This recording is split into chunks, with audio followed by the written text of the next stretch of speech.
Hello दोस्तों, ये हमारी दूसरी वीडियो है। आज मैं आज सिखाऊंगी आपको पैरेट बनाना।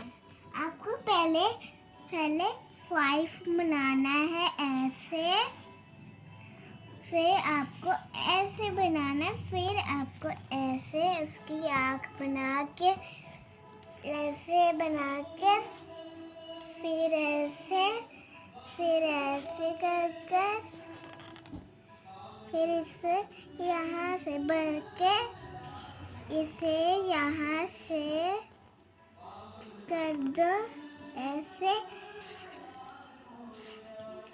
और ऐसे, फिर यहाँ इसके पंख बना दो, फिर यहाँ भी उसके पंख बना दो,